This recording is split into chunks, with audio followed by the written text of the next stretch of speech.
My wife walked out for her ex, but I was already steps ahead. She left her ring on the table. Not gently, not thoughtfully, just left it. A small metallic circle, still warm from her skin, abandoned like a receipt she no longer needed. I remember staring at it as the door closed behind her. No slam, no final goodbye, just the soft click of someone who had already moved on. "My ex needs me more right now," she had whispered minutes earlier, as if delivering a diagnosis. Not a confession, a decision. I didn't argue, didn't beg, didn't break. I only asked, "When did he call?" She hesitated, just for a second, but it was enough. 2:14 a.m. I'd seen the screen light her face. I'd seen her smile in the dark. I'd seen her body shift, relief, excitement, guilt, overlapping like shadows. And then she told me the line every betrayer rehearses in the mirror: "Let's just be friends for now." As if I was supposed to nod, step aside, and watch her run back into the arms of the man she once swore she erased from her life. She walked out with her suitcase rolling behind her, wheels clicking like a countdown. I didn't stop her, because I didn't need to. She thought she was leaving me. She had no idea I was already 10 steps ahead. I didn't fall apart. I didn't collapse on the kitchen floor like some tragic movie husband. I simply sat down, hands folded, staring at the ring. Then I opened the drawer. Inside was the envelope I had prepared weeks earlier. Not because I wanted to suspect her, but because she had given me reasons to. The late-night work dinners, the sudden obsessive gym routines, the perfume I didn't recognize on her clothes, the restless sleep, if you could call it sleep, filled with her turning away from me, her body tense, dreaming of someone else. And the worst part? The silence she carried everywhere. The silence of a woman draining her love into someone else's hands. I noticed everything. I just didn't react. Not yet. When her ex started liking her old photos again, she brushed it off as nothing. When she changed her phone password, she called it privacy. When she sneaked outside to answer calls, she said the signal was bad inside. I wasn't stupid. I wasn't blind. I wasn't hers anymore. So yes, I prepared. Phone records, location logs, bank statements. A quiet check on the nights she claimed to be out with friends. Not to trap her, just to face the truth she had already chosen. The envelope held the evidence. Cold, simple, irrefutable. When she left for her ex, she thought she blindsided me. But the real surprise was waiting for her. Just not the one she expected. It started with a single text message, a number I didn't recognize. Sent at midnight 2 weeks before she walked out, "I miss you too." The words were simple, but the meaning was surgical. She told me it was her cousin, her female cousin. Except the number belonged to a prepaid SIM registered 2 cities away. I knew because I checked. I didn't confront her. Not then, not ever. Confrontation gives power back. Observation keeps it. I watched her wake up early on days she normally slept late. I watched her dress differently, subtly romantic in ways she no longer reserved for me. I watched her glow slowly return, but never in my direction. Love doesn't disappear in one moment. It fades like smoke. And she had already inhaled someone else's fire.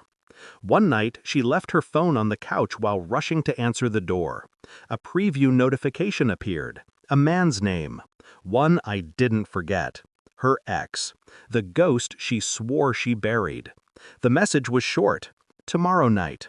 Nothing more, but that was enough. I didn't open it, didn't scroll, didn't snoop. Because if someone betrays you willingly, you never need to force the truth from their hands. Their behavior reveals everything. So I documented quietly. Dates, times, patterns. Not to use against her, but to free myself. Eventually, I stopped asking her how her day was. I stopped waiting for her text replies. I stopped expecting her to come home on time. She was already gone. Emotionally, mentally, heart first. My role was just to watch the final unraveling, and it came, slow, quiet, and inevitable. When the envelope was ready, I placed it on the table, not to give to her, but to remind myself I wasn't imagining things. Inside were screenshots of her location history, photos of her car parked outside his apartment, copies of their call logs, time-stamped bank charges from late-night hangouts she swore were with coworkers. One picture, accidental, blurred, of her holding his arm. The truth wasn't loud. It didn't scream. It didn't burn. It chilled. And that coldness settled in my chest long before she whispered, "My ex needs me more right now." When she walked out, she didn't know the envelope existed. But she discovered it later, because I mailed it, not to her, to him. A clean, quiet package, anonymous, delivered the moment she arrived at his door. He opened it before she could stop him. I imagined the moment, her smile fading, her confidence cracking, her breath catching in her throat as he stared at the evidence of her cheating, on him, with me, while trying to leave me for him. Because betrayal doesn't stay loyal, it repeats. He learned that truth in seconds. She learned it in silence. And I didn't need to be there to watch her break. She returned the next morning, not with confidence, with panic. Her voice was shaking when she stepped inside. Why would you do that?" she whispered. I didn't look up from my coffee.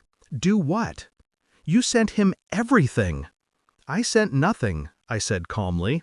"I mailed the truth. What he does with it is his choice." Her breath hitched. She expected rage, tears, accusations, drama. She got indifference, and that terrified her more than anything. I didn't mean for things to go this far," she whispered. I nodded, still calm. "You never do. That's the thing about cheaters. They don't make decisions. They follow impulses." She shook her head, eyes wet. "This isn't you." "No," I said softly. "This is me without illusions." She stepped closer. "No, please, we can fix this." I finally looked at her, a single glance. Cold, detached, done. "You walked out," I reminded her. "I simply let you arrive exactly where you were running." Her knees weakened. "You ruined everything," she said, voice breaking. I sipped my coffee. "No," I corrected. "I revealed everything. You ruined it." She collapsed onto the chair, burying her face in her hands. She wasn't crying for me, or for us. She was crying because she lost the man she betrayed me for.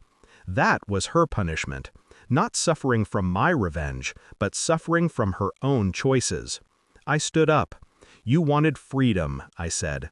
"Now you have it. Don't waste it trying to come back." And I walked away before she could. The house was quiet again. Not the wounded kind of quiet, not the abandoned kind. A peaceful quiet. A quiet I had forgotten existed. I picked up the ring she left behind and placed it in the drawer, not to remember her, but to remind myself what illusions cost.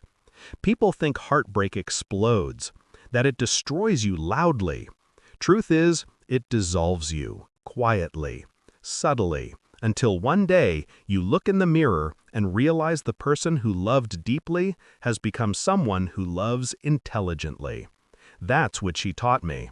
Not through kindness, through betrayal. I didn't send her threats, didn't chase her, didn't demand closure. Because closure isn't something someone gives you, it's something you walk into when you've outgrown the pain. Before leaving, she tried one last time. "I never meant to hurt you," she said, voice trembling. "I know. That's why it's so easy to let you go." Her face broke. But I didn't stay to watch it. I closed the door behind me, breathing air that felt cleaner than any I'd taken in months. And as I walked away, only one thought crossed my mind. Some betrayals don't destroy you, they free you.